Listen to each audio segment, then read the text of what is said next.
चलिए चलिए मेरे प्यारे बच्चों, आज का वीडियो आप सभी बच्चों के लिए बहुत ही ज़्यादा महत्वपूर्ण होने वाले हैं। और आज के इस वीडियो में हम बात करने वाले हैं बायोलॉजी का। तो सभी छात्र को पता होगा कि आज क्या है। आज है हमारे बिहार के बहुत ही बड़ा महापर्व, जिसका नाम है छठ का पहला दिन है आज। और वो दिन आप लोग को पता होना चाहिए कि आज है कद्दूआ, जिसे हम कहते हैं नहाय खाए। तो चलिए मेरे प्यार छात्र, इस छठ के महापर्व को हम दिल से तहे दिल से नमस्कार करते हैं मेरे प्यार छात्र। और मेरे जो भी छात्र अभी तक नहीं जुड़े हैं वो जल्दी से जल्दी आकर के जुड़ जाएं। और मेरे छात्र, आप सभी छात्र से एक बात और कहना चाहती हूँ, मेरे चैनल को सब्सक्राइब नहीं करते तो आप लोग कृपया मेरे चैनल सब्सक्राइब जरूर करें और इस वीडियो को शेयर करके वॉच टाइम जरूर बढ़ाएं मेरे प्यार छात्र, क्योंकि आप लोग के वजह से ही हम नए नए वीडियो लेकर के आएंगे। और इस वीडियो के माध्यम से हम आप लोग को वो तमाम सारे प्रश्न बताने वाली हूँ जो आप लोग एग्जाम हॉल में पूछे जाएंगे। अगर आप लोग को ऐसा लगता है कि ये सब वीडियो फेक है तो आप लोग हमें कमेंट में ज़रूर बताएं मेरे प्यारे छात्र। आप लोग मेरे यूट्यूब पर सर्च करके मेरा चैनल का नाम मंगा सकते हैं। ये बिल्कुल भी रियल है मेरे प्यारे छात्र, ये बिल्कुल भी फेक नहीं है।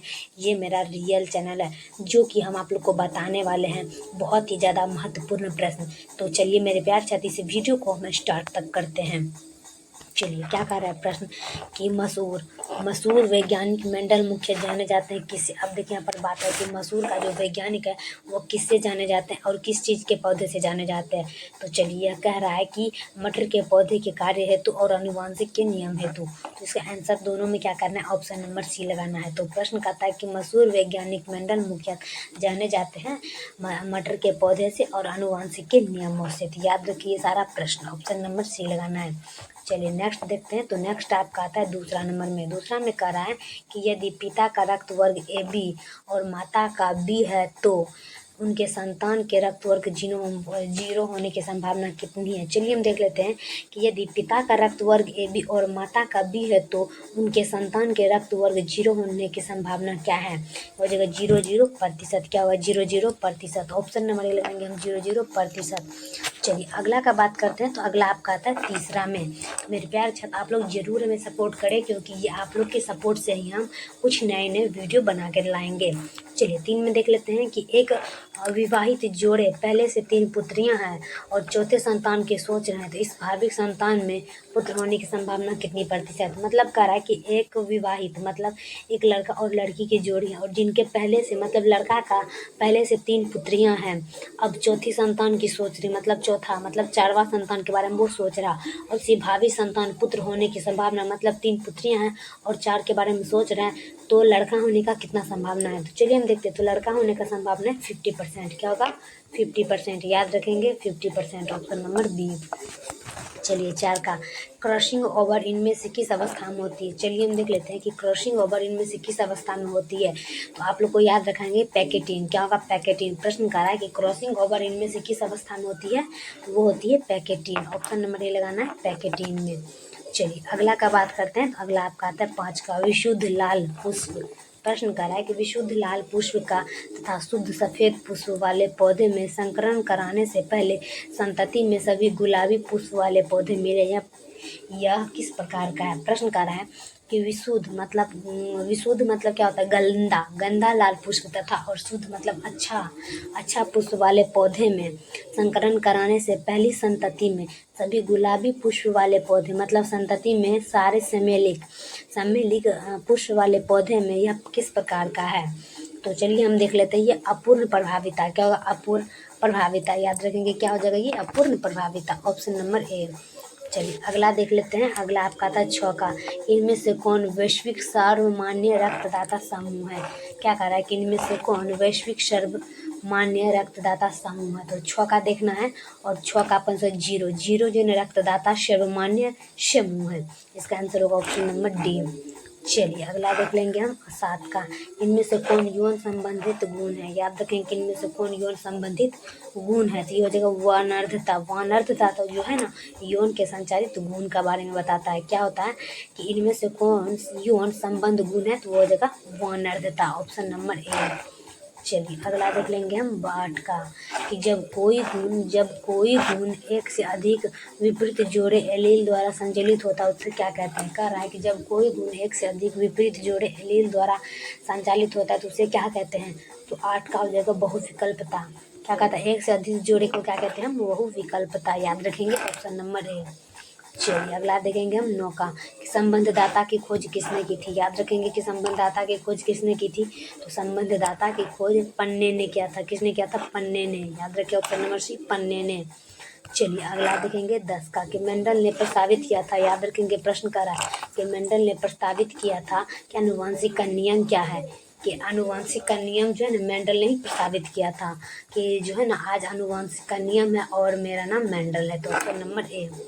चलिए अगला देख लेंगे हम 11 का, हीमोफीलिया किस तरह की बीमारी है। चलिए देख लेते हैं कि हीमोफीलिया किस तरह की बीमारी है।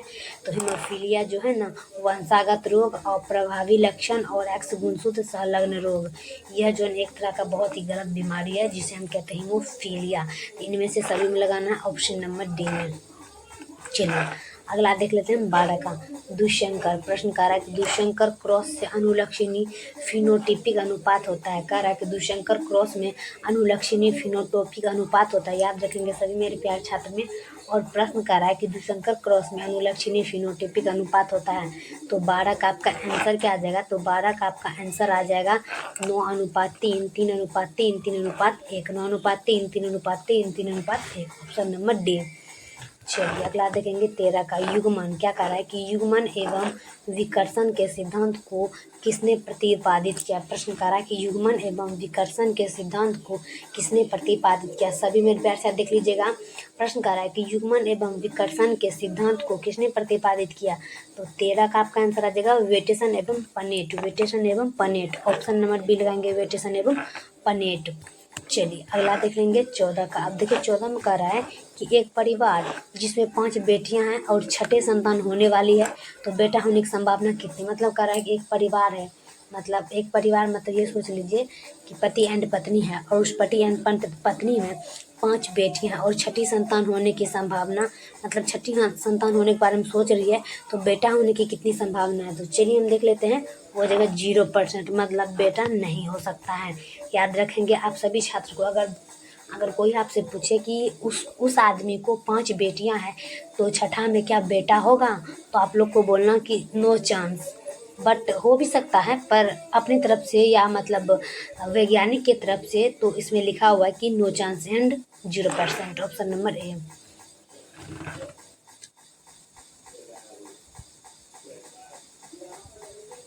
चलिए देखिए प्रश्न में क्या कह रहा है, तो प्रश्न में कह रहा है कि एक परिवार है जिसमें कि 5 बेटियां और छठे संतान होने वाली है, तो बेटा होने की कितनी प्रतिशत, वो आपका हो जाएगा 50%। क्या होगा 50%। देखिए थोड़ी सी मिस्टेक हो गई, तो करना क्या है, देखिए अगर आप लोग को कोई बोल दे कि हमें 5 पुत्रियां हैं, तो छठी पुत्र में मतलब छठी पुत्र क्या लड़का होगा, तो छठे पुत्र में संतान होगा, तो संतान तो होगा पर वो भी लड़का होगा, पर 100% चांस नहीं है, पर 50 है। आधा मतलब लड़का भी हो सकता है, लड़की भी हो सकता है, मतलब 50%। ऑप्शन नंबर सी हम गलत बताए थे, 0% नहीं 50% होगा। चलिए अगला बताते हैं हम 15 का। 15 में कह रहा है कि किसी परिवार की अनेक पीढ़ियों के लक्षणों का विश्लेषण कहलाता है, कि किसी परिवार की अनेक पीढ़ियों के लक्षणों का विश्लेषण क्या कहलाता है, तो विश्लेषण कहलाता है वंशावली विश्लेषण। मतलब कोनो परिवार और उसका पीढ़ियों का लक्षण जो है विश्लेषण कहलाता है, उस परिवार का विश्लेषण वंशावली विश्लेषण कहलाता है। Option number A. चलिए अगला देखेंगे हम 16 का, कि अनुवांशिक पदार्थ। अनुवांशिक पदार्थ का उत्परावर्तन से प्रभावित होने वाले छोटे छोटे खंड होते हैं। क्या कह रहा है, अनुवांशिक पदार्थ का उत्परावर्तन से प्रभावित होने वाले छोटे छोटे खंड होते हैं। तो चलिए हम देख लेते हैं न्यूट्रॉन। क्या होता है न्यूट्रॉन, मतलब प्रश्न कहता है कि अनुवांशिक पदार्थ है और उसके उत्परावर्तन से प्रभावित होने वाले छोटे छोटे खंड क्या होते हैं, न्यूट्रॉन होते हैं। तो इसका आंसर आ जाएगा ऑप्शन नंबर सी में। चलिए अगला देख लेंगे हम 7 का, कि वाय गुणसूत्र पर स्थित जीन्स है। याद रखेंगे कि वाय गुणसूत्र पर स्थित जीन्स है, सभी मेरे प्यार से देखिएगा। और 17 का आपका आंसर आ जाएगा लिंग संलग्न जीन। क्या होगा, लिंग संलग्न जीन। प्रश्न कर रहा है कि वाय गुणसूत्र पर स्थित जीन्स है, तो आ जाएगा लिंग संलग्न जीन। Option number D. चलिए अगला देख लेंगे हम 18 का, कि मेंडल का नियम का अपवाद क्या है। चलिए हम देख लेते हैं कि मेंडल के नियम का अपवाद क्या है। तो मेंडल के नियम का अपवाद हो जाएगा सहलग्नता। क्या होगा, सहलग्नता। ऑप्शन नंबर सी लगाएंगे, सहलग्नता। चलिए अगला देख लेंगे हम 19 का। उस वैज्ञानिक का नाम क्या है जिसने वंशावती के नियम बनाए थे? याद रखेंगे, प्रश्न कर रहा है कि उस वैज्ञानिक का नाम क्या है जिसने वंशागति का नियम दिया। तो चलिए मेरे प्यार से, तो इस वीडियो में ये भी देख लेंगे कि उस वैज्ञानिक का क्या नाम है जिसने वंशागति का नियम दिया। तो चलिए हम देख लेते हैं 19 में प्रश्न कर रहा है आपका कि ग्रेगर मेंडल, याद रखेंगे ग्रेगर मेंडल, ऑप्शन नंबर ए में। चलिए अगला देखेंगे 20 का। पुनेट वर्ग विकसित किया है। चलिए हम देख लेते हैं कि पुनेट वर्ग विकसित किया है। सभी मेरे प्यार से देखना है, पुनेट वर्ग विकसित किया है, लगाएंगे फटाफट से। 20 में पुनेट वर्ग विकसित किया है, तो 20 का आपका आ जाएगा रेजिनेल्ड ने, ऑप्शन नंबर सी लगाएंगे, रेजिनेल्ड ने। चलिए अगला देख लेंगे मेरे प्यारे छात्र। अगला आपका आता है 21 का कि मेंडल के प्रयोगों में विपरीत लक्षणों की जोड़ी क्या कहलाते हैं?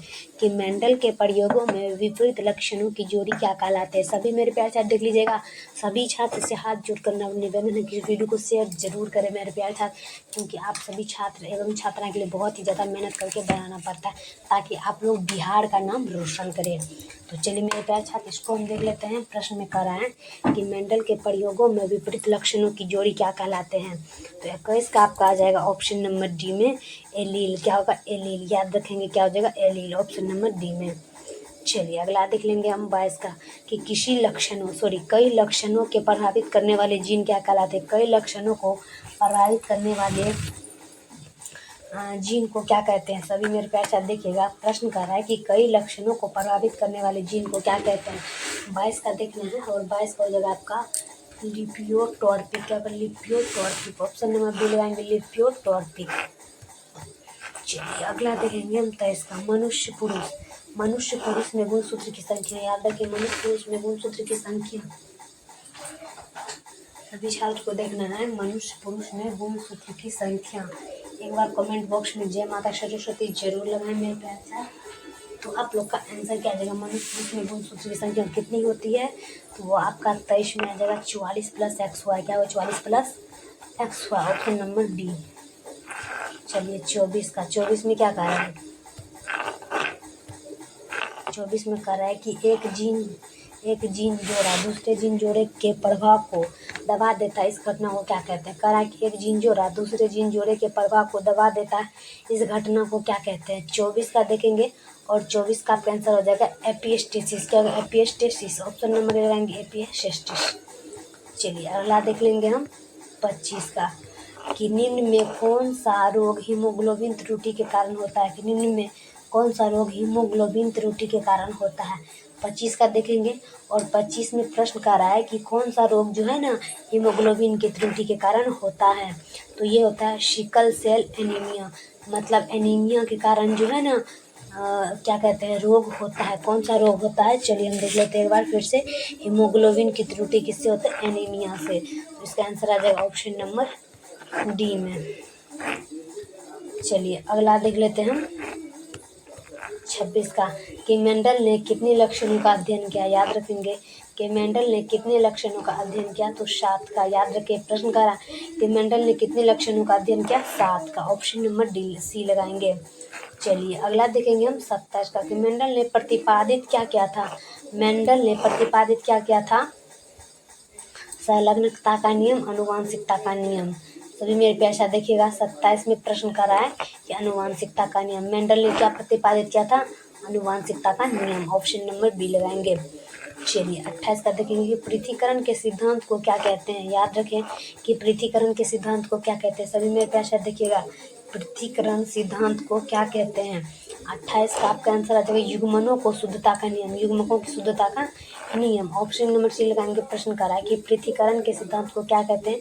युग्मकों की शुद्धता का नियम। चलिए अगला देख लेते हैं हम 29 का कि मानव में रुधिर वर्ग क्या है? मानव में रुधिर वर्ग क्या है? तो मानव में जो ना एंटीजन अनुपस्थिति होते ही मानव में रुधिर वर्ग होता है। क्या होता है कि एंटीजन अनुपस्थिति होते ही मानव में रुधिर वर्ग होता है। इसका आंसर ऑप्शन नंबर सी लगाएंगे। चलिए अगला देखेंगे हम लास्ट, और लास्ट आपका आता है 30 का, कि ट्राइसोमी 2n+1 के कारण बच्चे मंद बुद्धि होते हैं। यह क्या होते हैं? कह रहा है कि ट्राइसोमी 2n+1 के कारण बच्चे मंद बुद्धि के होते हैं, उसे क्या कहते हैं? देखिए प्रश्न कितना टॉपिक है। कह रहा है कि ट्राइसोम यह एक क्या कहते हैं, विषाणु चीज़ है, और इसका हम कह रहे हैं कि 2n+1 है, तो इनके कारण बच्चे मंद बुद्धि होते हैं, उसे क्या कहते हैं? मतलब ट्राइसोम जो है ना, और 2n+1 के कारण बच्चे मंद बुद्धि होते हैं, तो उसको हम क्या कहते हैं? इसको हम कहते हैं डाउन सिंड्रोम, कहते हैं down syndrome. Option number B लगाएंगे हम, डाउन सिंड्रोम। तो मेरे प्यार छात्र, मेरा ये वीडियो आप लोग को कैसा लगता है आप लोगों ने कमेंट बॉक्स में जरूर बताएं मेरे प्यार छात्र, क्योंकि बहुत ही ज़्यादा मेहनत लगता है मेरे प्यार छात्र। आप लोग जरूर इस वीडियो को शेयर करें मेरे प्यार छात्र, ताकि आप सभी बच्चों के लिए बहुत ही बढ़िया वीडियो लेकर आएँ। और तब तक के लिए हम नेक्स्ट वीडियो में मिलते हैं मेरे प्यार छात्र। आप लोग को अगर PDF चाहिए तो आप लोग मेरे दिए गए लिंक पर सर्च करके आप लोग उस नंबर पर टेलीफोन करके हमसे PDF ले सकते हैं, जिसका रेंज आप लोग के सामने अभी आ जाएगा 299, और 299 में आपको सब्जेक्टिव ऑब्जेक्टिव पूरे प्रश्न एंड आंसर मिलेंगे। तो अभी तो देर किस बात के कर रहे हैं, अभी आइए और फ़ोन उठाइए और हमें कॉल जरूर करें। तो चलिए मेरे प्यारे छात्र, नेक्स्ट वीडियो में मिलते हैं। जय हिंद, जय भारत।